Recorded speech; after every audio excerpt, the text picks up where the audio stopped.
Hello, beautiful beings. So today I want to talk about something I've been navigating really deeply and feel like I have some ahas.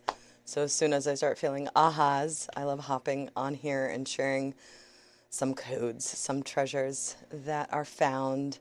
And through sharing it, actually, it helps. For me, it actually helps really ground it in. And these videos are a form of artistic expression that I feel is really important for all of us to have that route of as we go through our evolutionary learning transformation processes, that there be an outlet for you.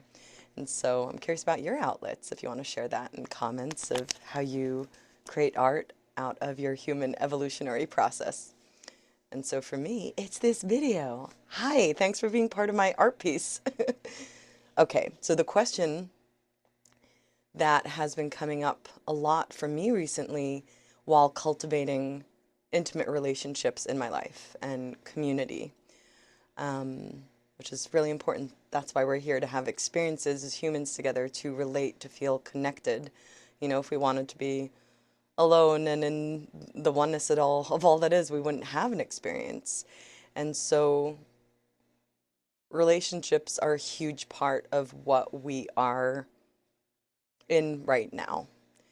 Um, It's like through how we relate it, those seeds one on one are literally curate, like, are we in a world of war and battle, or are we in a world of building and creation?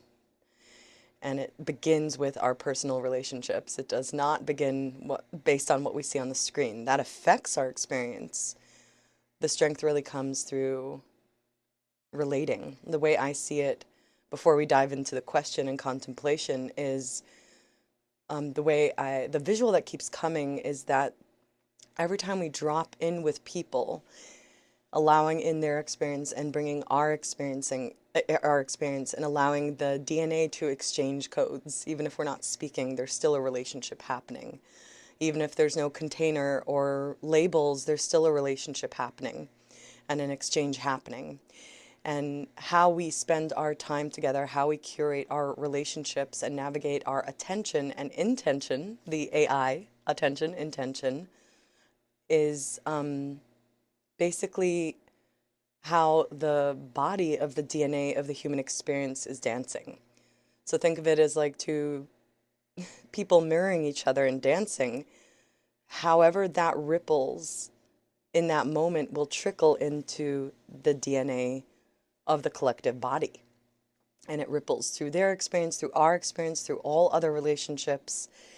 And as we're doing this now, we're actually, the DNA is also like what our plasma is made out of, our blood, which is kind of like the rivers of the earth, the waters. So what keeps coming in is like how we spend our time together, our space and time together, how we relate literally affects, it has a massive ripple effect. And so I literally see it as we come together, we are purifying the bloodstreams of the earth. We're purifying the plasmic field that it creates this human experience of this earth. And so this has been a really important thing I've been diving into for the past 2 years, where before I would like meditate, isolate, and then share transmissions. For the past years, really dove in deep into the discomfort of relating, into how do I bring all of me as I am when I'm alone with people, and what does that look like? And so a huge thing for me through being in the lab of relating is, how do we know? Here's the question. How do we know? Because how do we know when it's healthy for us or not? And this question can come up because when we experience more love, it brings up more trauma, or where we haven't been loved, like a deep grief of, I've never been loved in this way. And even if we're going into more love and expansion, it can feel in the moment, the subconscious mind, based on whatever we absorbed as children, might experience danger. This person's an enemy. I can't trust them. Because it's never, the body has never experienced love and trust in that depth. And so this, as a truth, can also have an Achilles heel to it. We can stay in toxic relationships in the name of love and loyalty. Like, oh, I'm learning how to be loving. My trauma's coming up. So, of course, I'm going to dive deeper with this person because they're bringing up all my trauma and where I haven't been loved.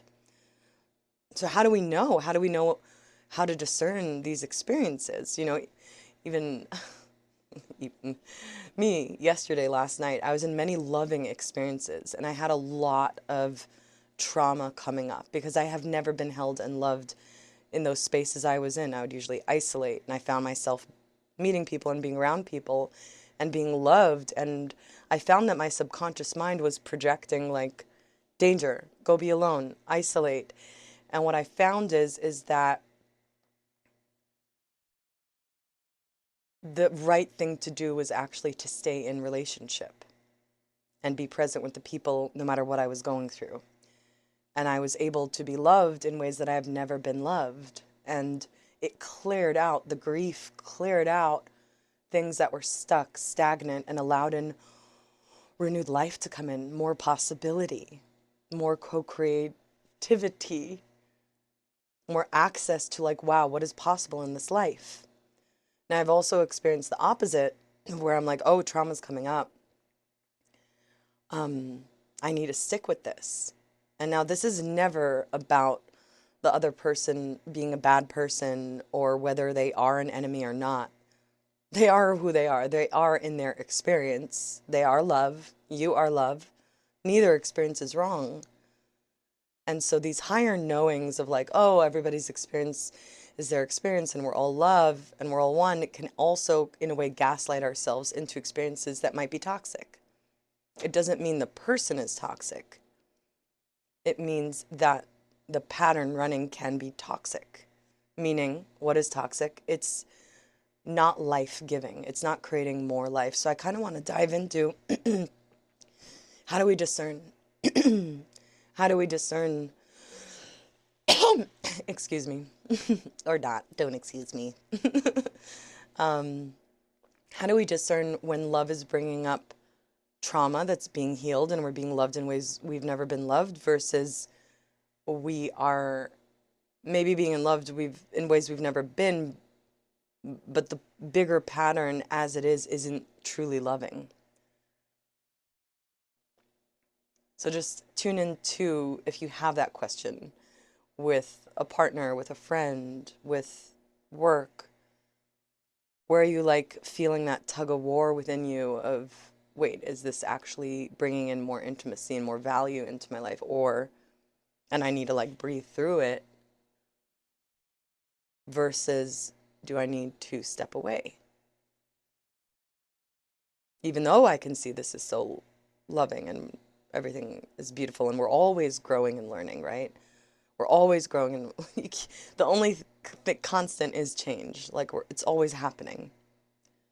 And so we have a choice point of like, how do we love ourselves better? Through what relationships? Knowing the massive value of how we spend our time and attention curates and ripples into the collective body. This is like a huge responsibility in a way. So how can we make it more playful as well? It's all an experience. And sometimes pondering the question allows in the energy of solutions. So let's play with this a little. Feel into that scenario that you have coming up. And so one way to play with this is sometimes these people we're deeply loyal to, and we can't really tell what distance to have from them and whether to go deeper into the love and intimacy. And we feel like it's may, be disorienting, but is this in a good way and more loving way, or is this in a bad way? Like, do I step deeper in? Do I step deeper out? There's a way to play with like the owl perspective. Like the owl sees, it's like a big vision. That's the animal spirit that came through. Like, look at the big picture of your life. See the energy running as just energy, as a pattern. What shape does it have? You can even close your eyes. What rhythm, what shape, what color? The bigger perspective, the overall owl's view from like a zoomed out perspective. And once you can like tune in, like play with it. What is the texture of it? What element is it? Does it feel fiery? Does it feel water? Does it feel like air? What texture does it have? Is it dense? Is it just trusting first thought, best thought? Once you can see that pattern in a neutral way with this owl's perspective, you can tune in with your body and be like, hey, is this pattern, is this energy loving? Is it self-loving? Is this nourishing to the body? Is the body enjoying and feeling it's expanding? So this kind of is leading into the next question to play with. To make it more playful is like everything is always changing. Experiences are always changing. People are always changing. This isn't about the end all be all picture. This is about here and now. How can you know beyond all the mental ideas of what love is, relationship, trust, intimacy? Does this whole pattern, does this whole dance, as it is from an owl's perspective, does it feel expansive, nourishing, and loving to your body? Does it feel like more stress as a whole pattern or more relief? Your body will know. Your body will tell you.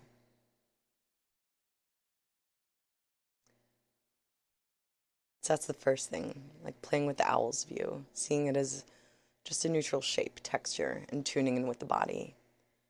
And now, another way to tell if it's time to deepen and dance with someone or time to bow out, because it's like life is like a dance floor. You can dance with someone and then not dance with them and then have another dance at the end. And we're really going through a mutation of relationship as a human body. Like how do we relate? Like everything we've been brought up in is not working. Like everything is breaking apart in terms of what relationship is. Even in human design, we're going through a mutation in our solar plexus. And it happens through relationships. Like this is a big theme for us humans now. It's where our power is. It's through relating. Everything is relationship. So another way to tune in, kind of from a neutral perspective, beyond all the emotionality of, because that's love and hurt and trauma, it's like so intoxicating. It could really fuzz up our sight. Is every time you dance in interaction with the person, do you have a feeling of more connection to life and more energy for the people in your life? Like, do you have more inspiration to share the fountain of life that you are? Or do you feel more and more you need to go in? Now, this one's a little tricky because sometimes when we're in a loving experience that's healing our trauma and it's healthy to keep the pattern in, there could be times for, oh, I feel like I need to like go in and integrate and like I'm sensitive right now. That's one thing. But there's another thing that can happen over time where you might notice in a certain relating dynamic, you consistently have less energy for creativity, for other people. And it's like a wanting to like hide away with the person. I just want to hide away with them. That's a signal that it might be time to step away. Might be a sign that there's a certain addiction, codependency happening that even though it's so loving, you're evolving so much, you're learning so much, you feel more loved and beautiful than ever. They're in the neutral perspective, like, do you feel consistently? Can you look at the broader perspective, bringing along the owl's view, like, hey, do you have more of you coming into life and into expression? Or are you wanting to like hide away with the person in the closet? Because how much can you hide away in a closet? And time will tell. These are kind of like just kind of like neutral questions. It's not very much about how are you feeling in your emotions, how much do you love this person, do you want to live the rest of your life with this person? It's like, hey, are you coming out of the closet or not over time? Are you going deeper into the closet, or is it bringing in more interconnectivity to your life experience? And so when we are with people that, yeah, we move through trauma and through, it's like, oh, I thought they were the enemy, but they're not. And I just have deeper trust with them. But it's very scary to be loved in ways you've never been loved, and trust in a way, be trusted in a way you've never been trusted. And but it's very, could be very scary and bring up so much grief. And those relationships can bring you into more of you. You will have more energy, more time, more space, more patience for others, more access to energy in a way of creative expression. You might have more ideas. You might feel more relief, more calm, spacious. And then you know there's an expansion happening, a spaciousness happening, a relief happening, rather than more and more and more isolation, and only that person can give me that. Again, this doesn't mean that person is bad. It doesn't mean the relationship is bad.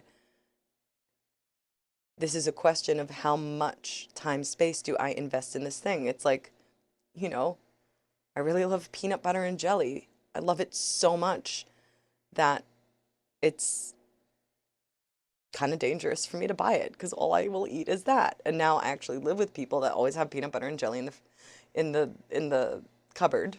It's like my inner child food. And so, how often am I going to let myself open up that cupboard? Does it mean peanut butter and jelly is bad? Maybe somebody thinks that. To me, it's not. For me, it's a matter of how much do I let that peanut butter and jelly that's right there into my experience. If I let it in too much, my body will signal to me, hey, that was too much. Can you like eat a cucumber? Can you have peanut butter and jelly once a week? Can you not open that cupboard as much? Because I'll have less energy. I'll feel weaker. For me, uh, for me, maybe there'll be a week that I want peanut butter and jelly every day, and that's fine. Then it'll be time to stop. So this is kind of like a way to be like, how much space, time can I invest in this relationship, and how without me wanting to hide away in a cupboard and just endlessly like juice that relationship. So it becomes a question of percentage. How much percent of time space can I allow this in without me wanting to like only be with that, only endlessly like be intoxicated. So we're kind of like through this journey leaning away from, is this relationship toxic? Are they bad? Are they a narcissist? Like the next octaves of life don't include that form of analysis. And I know that the web is flooding with all those terms, and it could be really confusing. It's so easy to call someone a narcissist when shit's coming up for you and you're seeing unclearly and trauma's coming up. I've been called a narcissist. And then those relationships heal. They're like, sorry, boo, I was moving through shit. So can you feel like the shift of navigating relationships without these labels of like toxic, narcissist, bad relationship? I need to cut this relationship out. It's like more of a matter of really taking responsibility, your ability to respond in your relationships, into your environment in a more neutral way, like beyond being attached to the emotions and the stories, which could get so confusing to the mind. And I love therapy, but also even the therapy, it could get so like, oh, getting lost in the stories, getting lost in the emotions, getting lost in like the, I don't know what this is, more loving, blah, is toxic, am I healing, am I learning? It's like, hey, let's recap. Owl view perspective, broader perspective. What is this shape? What is this texture? Is it loving to have this experience in my body? Is it a self-caring, loving thing, pattern to have to my body? Body, are you at relief and more ease with this in the body, or does it need more space? Oh, is this relating, making me want to hide away in a closet more and more and isolate and become this like stagnant cancerous cell that's like there's no motion. It's just like more. Everybody else is bad. Or is it creating a version of you that's like a fountain of life that is experiencing more spaciousness, more energy, more interconnectivity? And what was the last thing? Huh, I don't remember. Let's take a moment.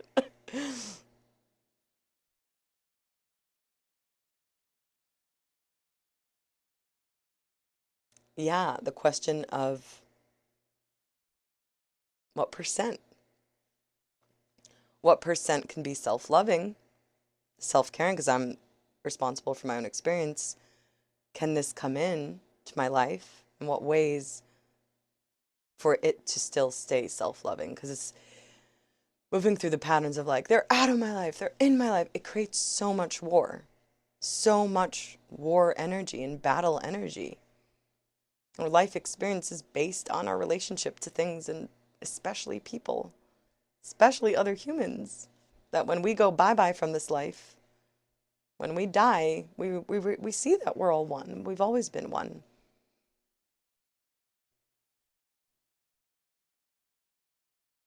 And when you feel like you're in tune with those questions, you'll have trust with yourself. Being the bigger babushka, bigger than your emotions, bigger than your stories, without needing to demonize someone or demonize yourself, without getting into all these modalities of like projection and toxic relationship and narcissism and abuse. It's like, yeah, these things serve us, but there's a moment where we need to let go of all that stuff because it can get, oh, that alone can consume so much energy and our time and attention. And we have the relationship to all these modalities that drive us a little cuckoo. So let me know how those things feel and land, and if there's something that you're experiencing, you're welcome to share it in the comments. And yeah, I hope that this brought in some peace and relief. Yeah, the relief and peace is where it's at, like feeling that relief to be able to be open and receptive in the unknown.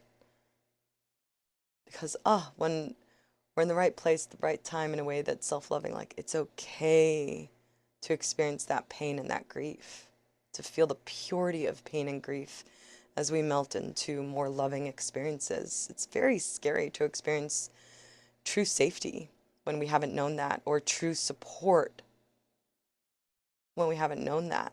The mind and the subconscious can just go berserk with fight or flight. And it requires trust to be able to trust ourselves to melt into this more expanded version of us without the mind getting in the way, without needing to be at war with one another, allowing each to be known as love and each to be honored in whatever we are each experiencing. Thank you. If you've watched till now, what? Are you serious? Thank you for investing your time, attention. Your attention is the most valuable currency on the planet. That's why everything is calling for it. So thank you for investing your attention here and resonating in this space. And if you have watched till here, I would love to connect. So connecting through a like, a subscription, a comment, or if you want to take a deeper dive, that would be amazing. What's available now is there is a Theta training. There's like one spot left, Saturday, Sunday, Monday. Theta Practitioner training will certify you to be a Theta Practitioner with Theta Healing Institute. Theta healing is an amazing modality. I love it so much that I trained to train others in it, to spread more of the medicine. It's a way to reprogram our subconscious mind, our beliefs, kind of like the movies we have running that are being played out in our external experience. It's a way to go inward and redo the hard drive in a very simple, easy way to speak to how to speak to our own brain, how language works in a way that's effective and immediate, that trickles into our life instantaneously with little windows of integration time. And also you would become a Theta practitioner, allowing yourself to be in a space of supporting others as we rewrite our subconscious mind together and rewire and clear what no longer serves. You'd be able to do this with your family and your loved ones, and be a practitioner online. It's just amazing. It's one of the most amazing modalities. There's a lot in it. So if you want to read more information about it, it is in my Linktree in my bio. You can look up Theta Basic DNA Practitioner Training. And also you can email me, QuantumPlayAcademy@gmail.com. And then the other thing that has been opening up, I'm beginning to journey with people through playful pathways. And so there's an application for that, or you can email me about that. It is a way of play to turn prisons of pain into prisms of possibility. So it's about really working with wherever we may feel a prison that is painful, and playing with it in a way, play work with it in a way where it can turn into a prism of possibility. So it's like going into it, into the material, and through the way of play, we get to practice being in this pure possibility, in this multidimensional earth that we are in, to be multidimensional, interdimensional beings. It's kind of why I'm here now, is to make the whole process more playful, because we're really going through a metamorphosis of what it means to be human, to be in relationship, to be in our purpose. What does that look like? What is it like to also feel like it's playful, like life is a game again, and that our evolutionary process can feel more playful as well. Besides that, there are one-on-one drop-ins. There's Curiosity Call if you want to talk about these offerings, and so we can tune in a little deeper to see the best way I can support you. So thank you for being you. It's a miracle, because it's the hardest thing to do in a way, even though it's the easiest. And all the other parts are taken, so it's really good that you are you, and you can't help it. So, oh my God, yay, you did it. You're you. Okay, bye-bye for now.